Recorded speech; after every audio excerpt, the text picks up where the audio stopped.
Hey y'all, so we'll just pick up in Proverbs 2.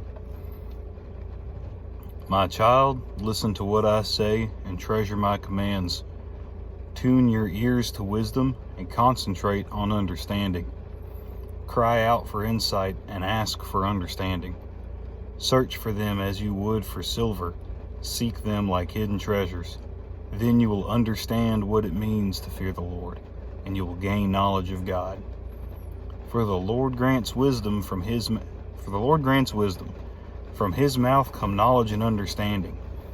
He grants a treasure of common sense to the honest. He is a shield to those who walk with integrity. He guards the path of the just and protects those who are faithful to him.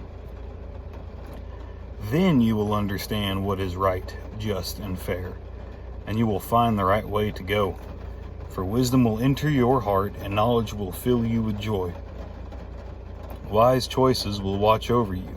Understanding will keep you safe.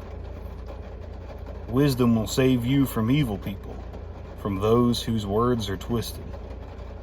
These men turn from the right way and walk down dark paths. They take pleasure in doing wrong, and they enjoy the twisted ways of evil. Their actions are crooked, and their ways are wrong. Wisdom will save you from the immoral woman, from the seductive words of the promiscuous woman. She has abandoned her husband and ignores the covenant she made before God. Entering her house leads to death. It is the road to the grave. The man who visits her is doomed. He will never reach the paths of life. So follow the steps of the good and stay on the paths of the righteous. For only the godly will live in the land, and those with integrity will remain in it. But the wicked will be removed from the land, and the treacherous will be uprooted.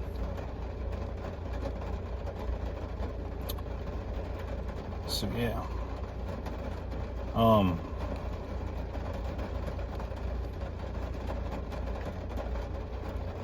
I think something that some people get messed up on and caught up on is they kind of read the Bible on the very surface level, going through it for the first time, and they're trying to pick it apart because they don't necessarily want to understand it. They want to be able to win an argument and get somebody feel superior or whatever it is. But in this one it says that you have to tune your ears to wisdom and concentrate on understanding, so you have to put effort into it, right? It's not just something where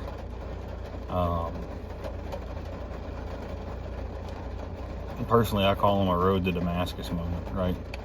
Whenever Saul became Paul, because there was a big old flash of light, he saw Jesus standing before him when he was blind for a couple days, while he fasted and cried out to God until another believer came and healed him, right? Some people get those. I think everybody gets one or two of their moments in their life if they're on the lookout for it and look for it. But you don't get to choose when it happens. I think most of the time, that's not how things work. It's more the exception than the rule. So for wisdom and understanding, and things like that, you have to put in a lot of effort to it. Something that I kind of wrote in the margin of my Bible, it says, listen to wisdom, and then cry out and ask for wisdom. So you got to put effort to search for it, and then you will fear/respect the Lord, which leads to wisdom, which culminates in understanding. So it's kind of a bit of a multi-process journey, I reckon. Not a lot of people are just going to have a flash of light and the heavens open up and they understand everything all at once. It should be something that you got to dig for and get your hands dirty for. Something that you got to go dig out, put an effort for and look for it. And you don't need to be doing that alone. You need to find people that can mentor you the correct way, and where you can mentor them back a little bit. Have some push-pull, some back and forth, knowing when to be a student, when to be a teacher, and when to be an instructor, and when to be a mentor. I think there's a subtle but powerful difference between all those things. You got to know when to be which one. But anyways,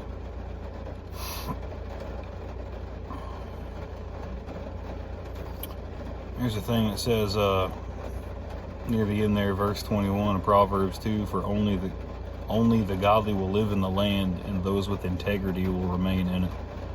The way it kind of reads to me is it sounds like there's going to be some people who aren't godly in the land, but only those with integrity will stay.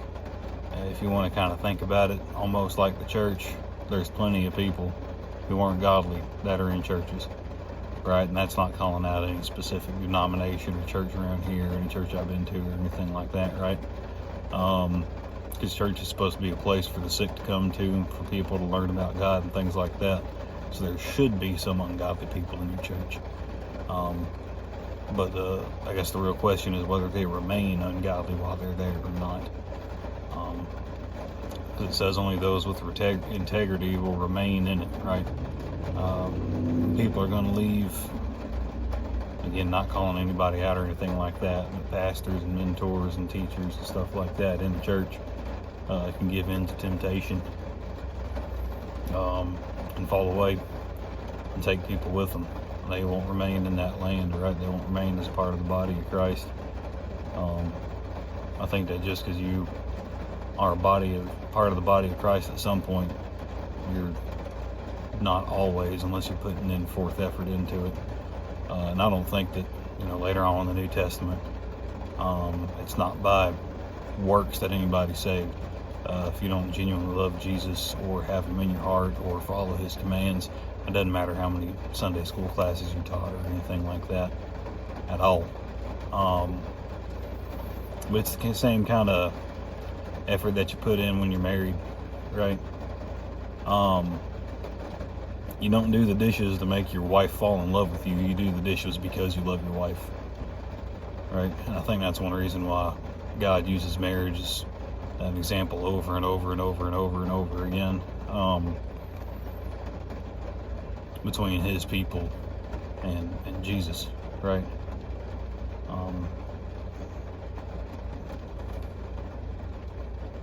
You're not stagnant in any kind of relationship. You're putting in effort into it, right? And it's not always to try to make this person fall in love with you or anything like that.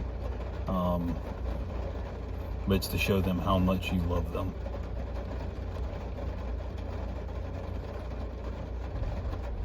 And so you got to be intentional in your walk as best you can be, anyways. But yeah. Also, there's going to be a theme, a lot, in Proverbs about promiscuous women and stuff like that. And part of the backstory of that is Proverbs was written, I want to say,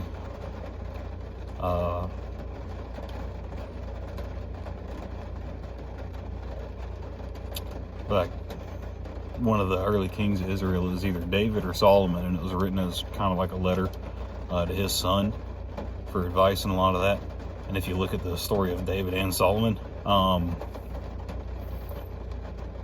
David went down in history as a man after God's own heart, but he stumbled a lot and made some absolutely massive mistakes, and like 99% of them, if not all of them, were women related, right? So this ain't calling out the girls or anything like that, right? More for guys on self-control and discipline and things like that too.